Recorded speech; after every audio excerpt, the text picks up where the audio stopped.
You don't need to go. Like I said, if you don't insult, I don't mind talking. But if you insult, then I have to block. But yeah, you got to have your Bible and Quran ready for me to answer your questions. Awesome. Yeah. So I guess if we can begin. Sure. Go ahead. I just have this one sincere question. I'm saying this from the bottom of my heart. Go ahead, man. So So I understand like a lot of the vast majority of New Testament scholars right now in our day and age, they don't class like the I am statements you find in the book of John as like historically like accurate, right? Why? I was reading Richard Bauckham's book, Jesus and the Eyewitnesses and stuff, and he came to the conclusion that like the I am statements you find in the Gospel of John, they're just advanced theological developments, and in order to find the historical Jesus, you have to refer back to like the Synoptic Gospels. Yeah. Do you know any way to like rebuttal that? Because this is my main issue I have. It's just, I've already rebutted it. I've already rebutted that. Before we go on, I know the argument. I've already rebutted that. I've even written on it, and I've done sessions on it. Let me repeat what you were saying so people can understand. Awesome. And guys, I want you to hear from Shadman. So now you can know he's not here to attack, so you don't need to block him anymore. He's not a typical Muslim where he comes to attack and insult and blaspheme. So you can see so far. Anyway, so we'll give him benefit of the doubt. He is representing the current state of Christian scholarship. I want you to hear what this young man said. He's not making it up. So you don't condemn him. You don't blame him. He's telling you what you're going to learn in college and seminary by even those who confess to be conservatives, that in John, much of what you have in John are not the words of the historical Jesus. It's more of an interpretation. It's more of John theologizing, telling you what Jesus meant, but not giving you the actual words of Jesus. You guys aware of that? That's what they teach. I want you to understand what he just represented. So this young man is a gift. God is sending him to tell you what your own conservatives are teaching Christians. So don't blame the Muslims here. Don't blame him. It's not his fault. This man's picking up a book, a commentary by someone who claims to be a scholar of the Bible and a conservative. And he's reading his notes, Richard Bauckham, which I know he got from a website, but that's besides the point. Richard Bauckham says, in the Gospel of John, you don't have the words of the historical Jesus. You have John giving you the meaning, the interpretation of Jesus, but not the actual words of Jesus. If you want to know the actual words of Jesus, you got to go to Mark, Matthew, and Luke. This is what you're going to find, folks. Now, my challenge to these scholars would be, for the first 1,800 years of the church, can you find any conservative Christian, believing Christian, not someone who's an atheist, agnostic, not someone who denies the historicity of the Bible, but someone who affirms its historicity, and that the authors of the books whose names are attached to these books, or which we find in tradition, ascribing these books to these authors, believe that these were the authors. For example, there is no competing tradition. This is not for you, Shadman. I'm talking to them. I'm going to come to your question.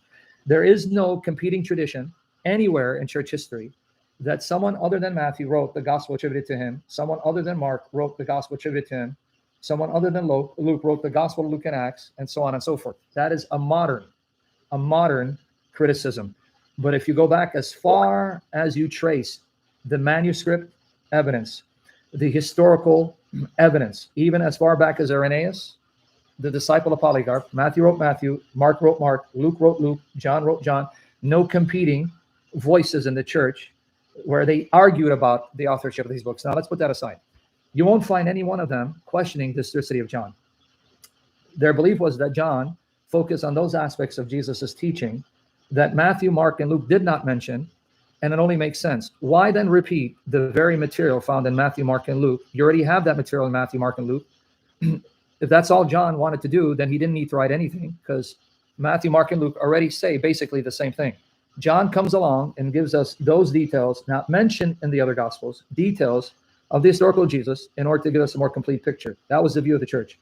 Now, besides that, what evidence do I have that the I am sayings of Jesus are genuine, and the authors knew about these I am sayings, but even though they knew about them, they didn't feel the need to mention all of them, but that they're aware of it? Yes.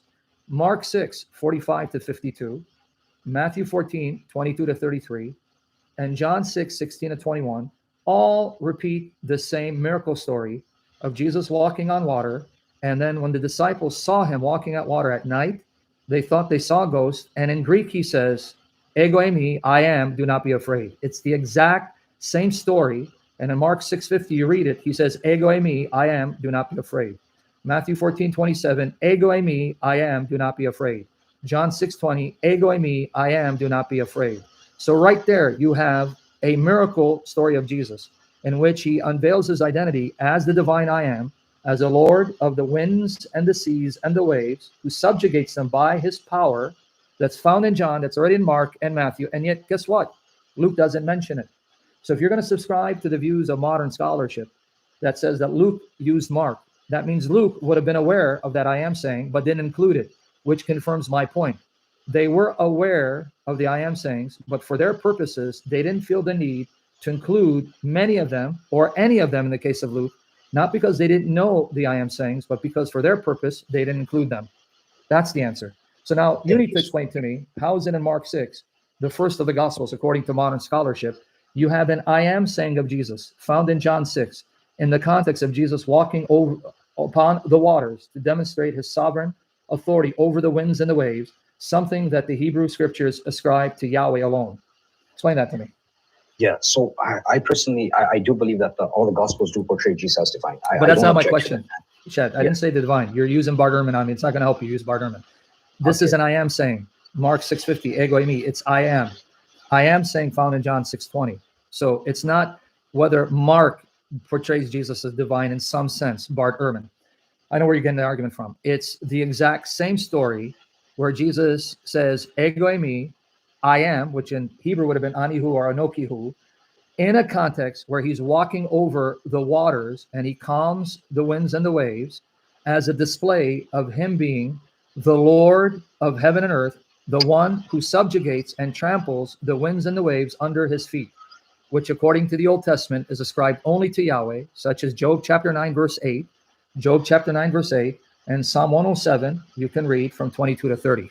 So my question is, what do you do with the I am saying found by Mark in the same context that's found in John as an affirmation of Jesus being the human manifestation of Yahweh?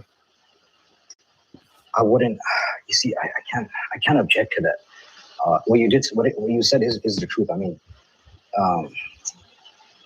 they all, you see, even I don't want to divert or anything, but I know even in Mark 1, it's already quoting Isaiah 40 verse 3. You know, which is found in John, right? Which is not in John, exactly. No, it is in John. No, I didn't say it's not. It's found. Yes, it is in John. It's in John 1:23, where the Baptist says, I am the voice of Isaiah, as the prophet Isaiah said, of one crying out in the wilderness. So in John 1:23, John the Baptist says, I am the voice that cries out in the wilderness, as the prophet Isaiah announced. So Mark 1 and John 1 both agree Jesus is the Lord of Isaiah 40, and both agree that John the Baptist is the voice, the forerunner, preparing the people for the appearance of Yahweh, who turns out to be Jesus. So the so-called earliest gospel and the last of the gospels both begin by affirming that Jesus is the God of Israel, the human appearance of Yahweh. I agree with that. I don't object to that. So where is the development? Sorry, can you just repeat that? Where's the development? If the earliest gospel portrayed Jesus as Yahweh in the flesh, because scholars say Mark is the earliest gospel. I'm not saying they're right. Let's assume. Let's buy into their assumptions. Mark is the first of the Gospels. And then the latest Gospel, supposedly John, because John is the last of the Gospels. So if you have Mark affirming Jesus is Yahweh in the flesh, and you have John affirming that Jesus is Yahweh in the flesh, where's the development in Christology? Yeah, now I don't see the development at all, because they all portray him as Yahweh in the flesh. Now that I look at it, yeah. So that's why I'm aware of the arguments of scholars, and I don't buy it. I'm not convinced, because it's not true. Matthew, Mark, Luke are unaware of the I am sayings. Why? I just gave you an example. Mark 6:50. The Greek is right there. Ego eimi, I am, do not be afraid. Exact same context is found in John 6, because Mark, Matthew, and John record the same miracle story. So I want to repeat it for everyone else, because I was speaking a little fast. Again, everyone write down Mark 6, 45 to 52. Matthew 14, 22 to 33. Matthew 14, 22 to 33.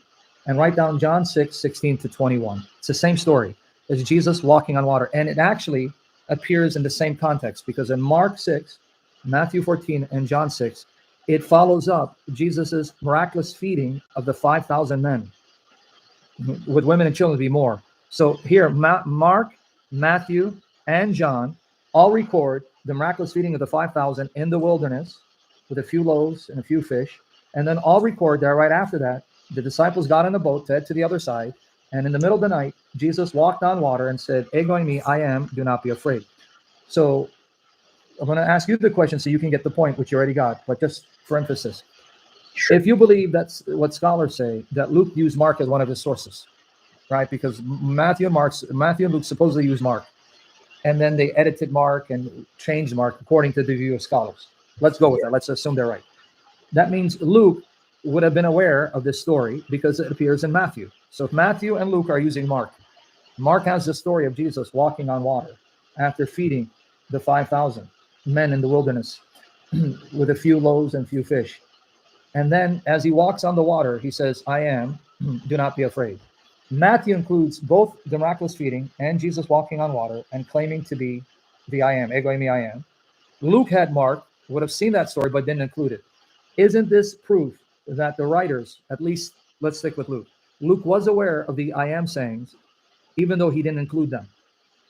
He definitely was aware of them. Yeah, if he's using Mark as a source and he's using the Gospel Q and like an L source, he's aware of all the I am statements you find. So that's I won't object to that. Yeah, that's my point. Just because John records more I am sayings than found in Matthew and Mark, and in Luke, you don't even find one example of Jesus using ego eimi that's similar to that of John. That doesn't mean they're not aware of it. It means they had their own reasons for including the material that they wanted to be included, because there's only so much information you can include in a scroll that is so long, and so they have to be selective. And this is where John comes and says, I'm going to now complement these Gospels by not repeating what's already there, because it's already there. Matthew repeats much of Mark, Luke repeats much of Mark, and Matthew and Luke have a lot of material in agreement. So I'm going to now include that aspect of Jesus' teaching, not mention another three, to give a more complete picture. This has been a view of the church for centuries until the rise of modern critical biblical scholarship. Why are they wrong? Yeah, okay. So I see. So you take the early church moreover than compared to the scholars in our day and age. Yeah, I can see. Because I'm guessing for the first 300 years. Sorry, go ahead. No, I was going to say, if you take their assumption that because there are things not found in Matthew, Mark, and Luke, and only found in John, therefore that means the things in John are not as historically reliable, or that John is not giving you history but the interpretation of Jesus. Would you subscribe to that assumption and say then that by that same principle, when the Quran quotes Jesus saying something that's not found in Matthew, Mark, and Luke, that definitely is not historical? That's a hard one. Because that's the assumption, right? What's the assumption? Yeah, I can see the double standards playing. Yeah, I can see that. Okay, you understand the assumption? The assumption is, since John quotes Jesus saying things and doing things not found in Matthew, Mark, and Luke, that means the things of John must be either fabrications, stuff he made up and attributed to Jesus, or John is giving you an inspired interpretation of what Jesus meant, but not actual history. So we go with that assumption. I look to the Quran, and there are things that Jesus says in the Quran not found, and even directly contradicts what's found in Mark, Matthew, and Luke, and even John. So by their principle, that means the Quran cannot be trusted and should be rejected, right? Yeah, I can agree with that. So why do Muslims use scholars selectively and not consistently, and just go all the way and become agnostic and atheist like the apostate prophet? Yeah, I can't really answer that in my opinion. What's your other question? Yeah, just this last question, Brother Sam.